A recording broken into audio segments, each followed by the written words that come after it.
저희가 사역을 준비하면서 이 말씀을 쭉 같이 이제 그 매주마다 설교 말씀을 나누고 있습니다. 에스라 성경을 읽으면서 이제 10장이 끝나갈 쯤에 저에게 주시는 한 가지 메시지가 있었어요. 그 메시지가 사실은 저에게 어떤 다짐을 할 수 있는, 또 내지는 하나님 앞에 그렇게 살아가야 되겠다는 어떤 말씀들을 저에게 주셨는데, 이 말씀을 함께 좀 나누고자 합니다. 사람들은 누구나 이 평탄한 길을 원할 것입니다. 뭐 어느 누구라도 그렇죠. 쉽고 평안한 길을 원하진 않을 거예요. 뭐 고난의 길을 자처하는 사람은 없을 거예요. 일부러 뭐 사서 고생을 한다고 또 고생은 젊어서 해야 된다 뭐 이런 말들이 있지만, 사실 그걸 원하지는 않고 그 세대가 자체가 다른 것 같아요. 그래서 치앙마이에 돌아가서 보니까 학생들도 예전에는 그랬거든요. 근데 요즘에는 똑같아요. 워낙 좋은 거 많으니까 이렇게 좀 흥미 없고 관심 없으면 아예 그냥 귀도 기울이지 않고 가버리거든요. 이제 그런 어떤 삶 속에서 대부분 원하는 건 그래요. 내가 좋아하는 거, 또 평탄한 길, 평안의 길, 잘 되길, 또 성공하기를 바라는 것이 당연할 겁니다. 근데 성경에서는 우리들에게 평탄한 길이 무엇인지를 어떤 식으로 가르쳐주고 있는가? 말씀을 보면서 보면요, 오늘 본문에서 참 어떻게 보면은 그리스도인으로서 어떤 길을 가야 될지를 분명하게 제시해 주는 것 같습니다. 오늘 본문 에스라 성경을 볼 때 우리가 뭐 에스라는 우리 목사님을 통해서 아마 성경볼 해보셨겠지만, 또 우리가 성경을 기본적으로 알고 있는 것처럼 바벨론으로 포로로 잡혀갔잖아요. 이스라엘 백성들이요. 바벨론의 뒤를 이은 이 바사, 이 고레스가 이스라엘 하나님은 참 신이 되다라고 이제 1장 3절에서 그렇게 얘기하면서 각자의 고향으로 갈 수 있도록, 이스라엘이 자기 나라로 백성들이 갈 수 있도록 허락을 받았잖아요. 그래서 예루살렘으로 이제 돌아가기 시작해요. 그것이 이제 세 차례 일어나잖아요. 그래서 세 번에 걸쳐서 있는데, 첫 번째 지도자가 누구였죠? 첫 번째 에스라 전에 있어요. 그 다음에 두 번째가 에스라예요.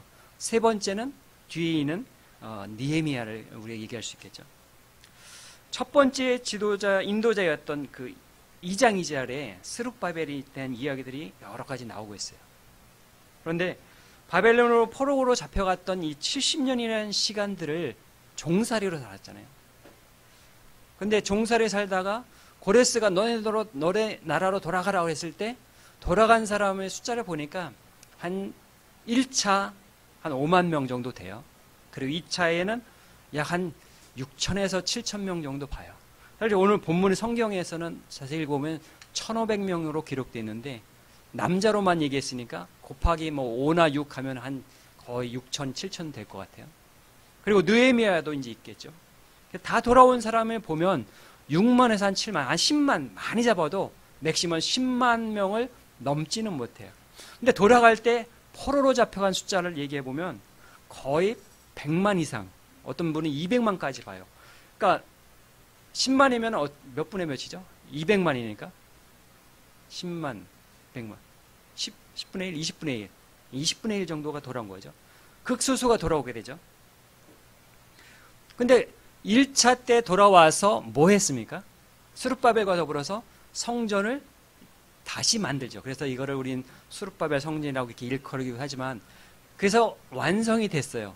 1차 때는 성전을 건축하는 데만 완성이 됐는데, 성전 건축이 어떻게 했어요? 수월했나요? 그렇지 못했죠. 상당히 핍박을 받았죠. 그래서 박해를 받고 뭐 고소 고난을 받아서 어떻게 됐어요? 중단이 됐어요. 한 20년 정도. 스룹바벨이 와서 건축하다 20년이 중단돼서 막판에 이제 다시금 용기를 얻어서 완성을 하게 돼요. 그리고서 다음에 오늘 본문의 에스라 7장에 이제 에스라가 돌아오는 장면이 기록되어 있어요. 10장까지. 성경을 좀 더 자세히 보면요, 에스라 당시에 왕이 누구냐면 바로 왕이 누구냐면, 바로를 우리 통칭한다면 아다삭스다 왕이죠. 그 왕이 에스라를 얼마나 신뢰하고 총애했는지를 볼 수 있어요. 7장 한번 6절 보시겠습니까? 7장 6절에 보면요, 이 에스라가 바벨론에서 올라왔으니 그는 이스라엘 하나님 여호와께서 주신 모세 율법에 익숙한 학자로서 그의 하나님 여호와의 도심을 입음으로 왕에게 구하는 것은 다 받는 자이더니, 그러니까 왕에게 무엇을 구하면 다 받을 정도로 이 아다삭스다 왕에게 참으로 신뢰와 그리고 인정을 받은 사람이죠. 종인데도 불구하고 그의 신분, 그의 위치가 상당히 높았음을 우리는 짐작할 수 있습니다. 그래서 스룹바벨이요, 돌아와서 성전을 재건하는 일을 했다면 에스라는 7장부터 어떤 얘기를 하면 내가 돌아가서 뭘 하겠다. 하나님의 율법과 말씀을 이스라엘 백성들에게 지키고 그 가르치고 지키게 하겠다는 것을 결심을 해요. 그래서 그가 와서 한 일은 영적인 부흥이에요. 사실 겉이 화려하고 그것을 떠나서 스룹바벨 성전이 완성이 됐던 그 당시에 그 다음에 후속타로 내적인 부흥을 위해서 성전의 말씀을 가르치고 그리고 그것을 지키도록 애쓰겠다라고 결심을 해요. 그런데 8장 1절부터 다시 한번 돌아와서 보면요, 예루살렘으로 돌아오기 위해서 어떤 사람들을 모집하냐면은 사람들을 모집해요. 그래서 모집해가지고 우리가 읽은 본문에처럼 15절에 어떻게 했죠? 와로 강가에서 사람들을 모아서 숫자를 세봐요. 그랬더니 몇 명이냐면 한 1,500명 됐어요. 그래서 그 사람들을 다 점검하면서 일일이 보니까 누가 없어요? 레위 족속에 한 사람도 없다고 했어요.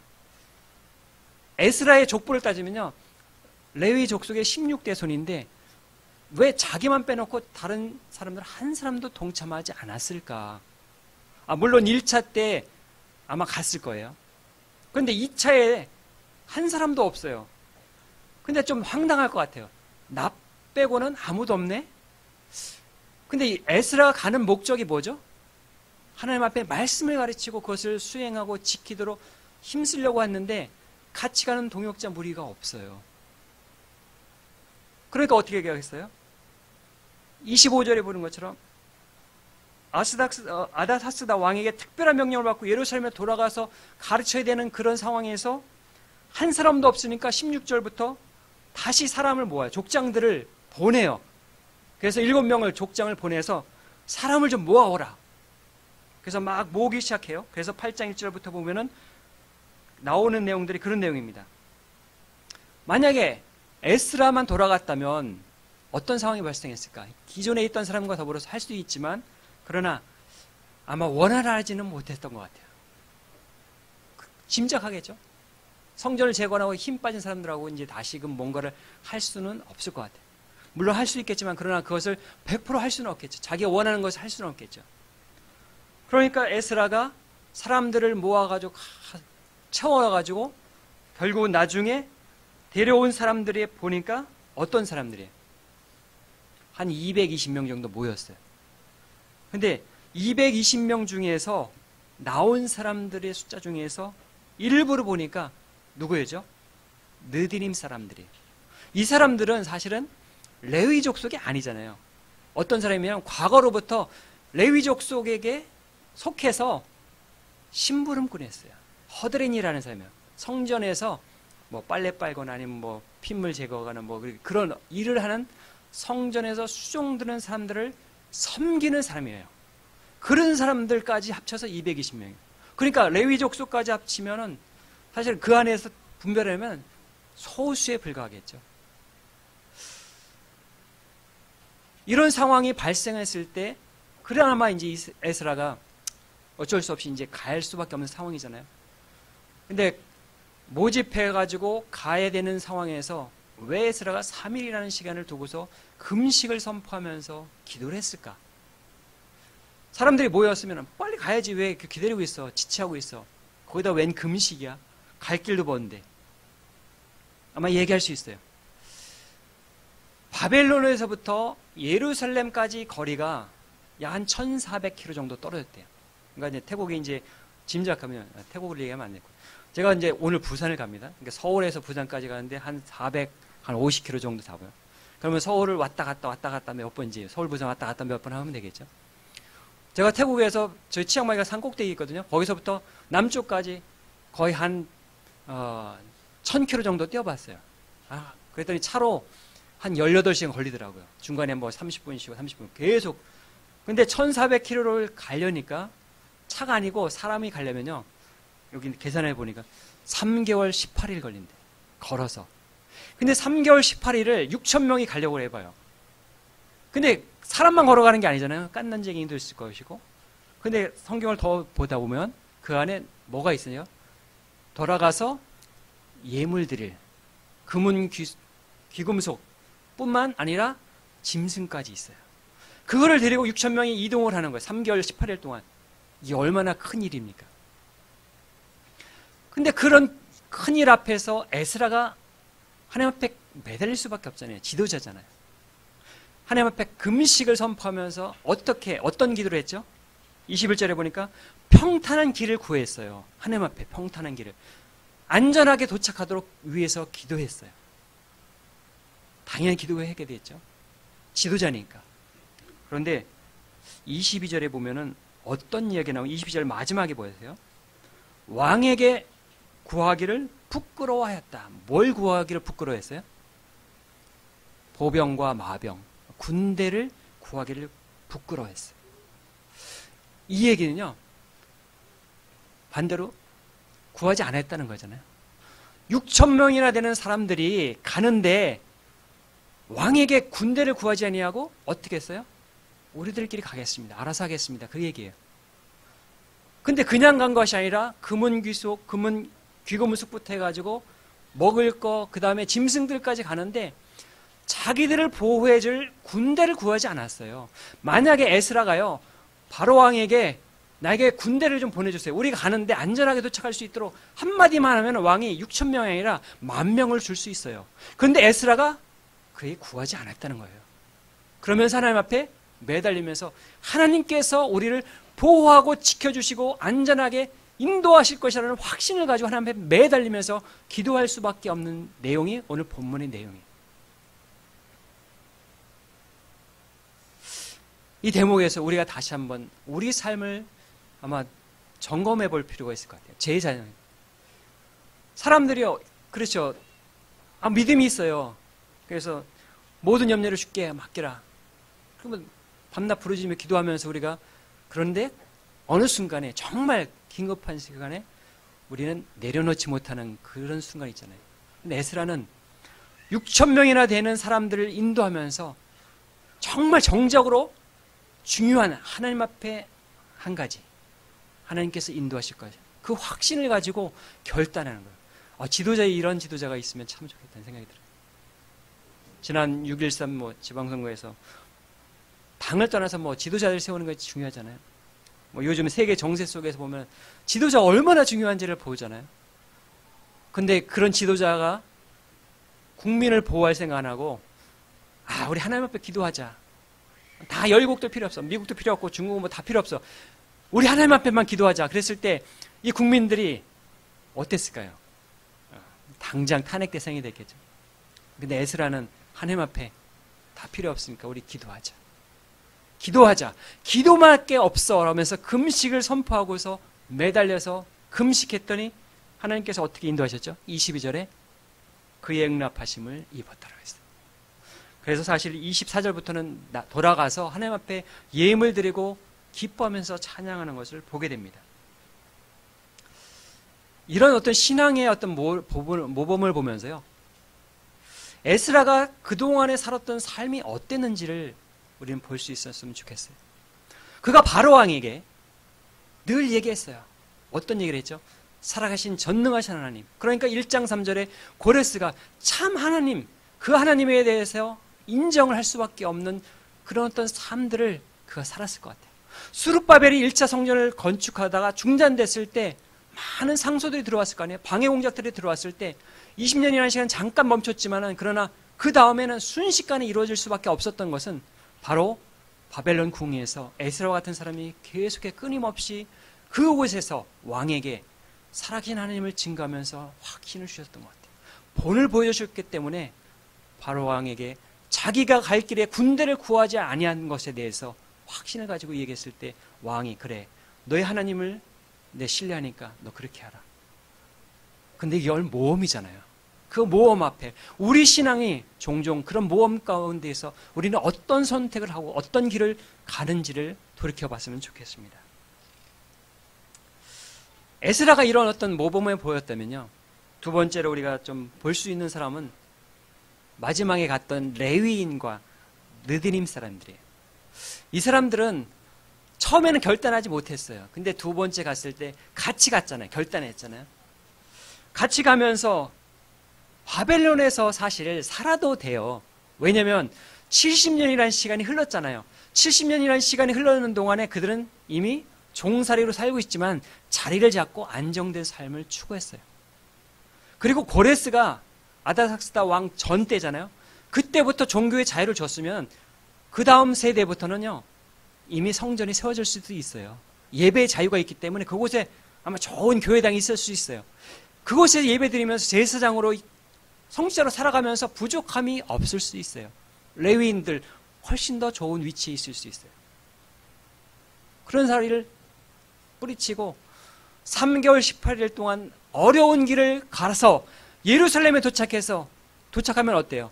성전밖에 없어요. 아무것도 없어요. 우리가 그 전에 에스라 전에 보면요, 성경을 보다 보면 아무것도 없어. 그러니까 자신의 삶을 다시 처음부터 읽어가야 되는 어려운 고난의 길을 가야 돼요. 그러니까 바벨론에 안정된 삶을 두고서 다시금 예루살렘으로 돌아가서 그 어려운 길을 가야 될 이유가 없는 거예요, 그들에게는. 그런데 에스라가 도전을 했죠. 가자. 그랬을 때 220명이라는 그의 가족들과 더불어서 결단해서 함께 합류한 사람들을 주목했으면 좋겠어요. 여러분, 현재의 삶을 내려놓고 더 어려운 삶으로 가겠습니다라고 한다는 것은 어때요? 상식적으로 미련한 거잖아요. 그렇죠? 이해가 안 되는 거잖아요. 그런데 레위 족속과 그와 수종드는 사람들이 에스라와 기꺼이 그 길을 가겠다고 결단해서 예루살렘에서 살아가기를 원해요. 왜 그랬을까요? 이유가 뭘까요? 그 이유는요, 바벨론에서 계속 있으면요, 어떤 상황이 발생하죠? 거꾸로 우리가 다시 한번 거슬러 올라가면요, 이스라엘 백성들이 왜 포로로 잡혀갔죠? 가나안 족속이 들어갔을 때 모세가 뭘 했어요? 여호수아가 계속 유언하면서 뭐라고 했어요? 그곳에서 이방 족속과 함께 연합하지 말랬잖아요. 근데 삶이 그렇지 않잖아요. 문화적으로 확 열려버리면요, 그곳에서 자연스럽게 들어오는 문화 속에서 동화될 수밖에 없는 거예요. 신앙을 지켜간다고 하지만 동화되는 그 삶 속에서 물들어 버리다면 나중에 어때요? 당대 때는 당연히 하나님을 섬기는 민족으로 살아가요. 그런데 1대 2대로 가면요, 어떻게 되죠? 흐려질 수밖에 없고 떠나기 시작하잖아요. 오늘날 한국교회, 오늘날 세계교회가 그렇잖아요. 제가 오늘 주보를 보면서 이제 우리 목사님 담길의 7대 비전을 보면서 이 말 성경 그대로예요. 두 세대 후를 바라보면서 두 세대 후에 이 교회가 있을까요? 한번 질문을 엄밀히 한번 해봅시다. 두 세대 후에 저와 같은 선교사를 파송한 사람 교회가 있을까요? 저는 퀘스천해요. 여러분, 바벨론 시대에 1대 2대 70년이 지나서 에스라가 보니까 아무리 봐도 이 세대 후에는 하나님을 섬기는 사람이 없을 것 같아요. 그러니까 에스라가 돌아가서 예루살렘에 다시 한번 신앙의 안에 하나님 중심을 살아가자라고 도전했을 때 레위인 그리고 그와 함께 했던 느디딤 사람들이 결단해서 그 지금까지의 평안함을 다 내려놓고 어려운 길로 가기로 결단했던 것 같아요. 이것이 진정한 그리스도인의 삶이 아닌가라는 생각을 하게 됩니다. 우리가 지금은 신앙을 지켜갈 수 있어요. 그러나 우리 후대 1대, 2대, 3대까지 갔을 때 우리와 같은 신앙을 지켜가는 사람들이 과연 얼마나 있을까? 열방을 향해서 과연 교회를 세울 사람이 있을까? 이런 물음을 할 때 아마 비관적일 수밖에 없을 거예요. 그러나 우리가 여전히 소망을 갖고 있는 것은 우리가 지금부터 다시 하면 되잖아요. 하나님 앞에 부여잡고 에스라가 아하라 강가에서 하나님 앞에 금식을 선포하면서 매달리면서 주여 우리에게 평탄한 길을 구했던 그 어떤 삶과 신앙과 믿음을 우리가 현재로 하나님 앞에 붙잡고 기도하면서 도전하고 우리 아이들과 그리고 우리가 다시 한번 신앙을 재점검한다면 하나님께서 다시금 자립할 수 있는 열방을 향해서 하나님의 교회를 세우실 것이라는 믿음을 가지고 갈 수 있을 것 같습니다. 220명과 더불어서 함께했던 에스라의 삶들 보면서 결코 평탄한 길은 아니었어요. 상식적으로 평탄한 길이 아니에요. 어렵고 힘든 길이에요.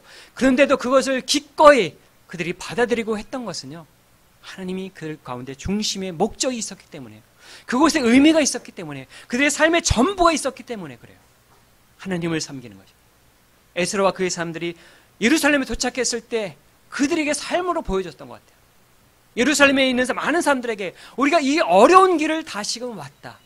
너희가 용기를 가져라. 그리고요, 바벨론에 있는 사람들에게는 어떤 메시지를 줬을까요? 너희들 그곳에서 계속해서 있다면 너희 자손 세대에 하나님을 섬기는 사람이 얼마나 일어날 수 있겠니? 도전을 줬을 것 같아요.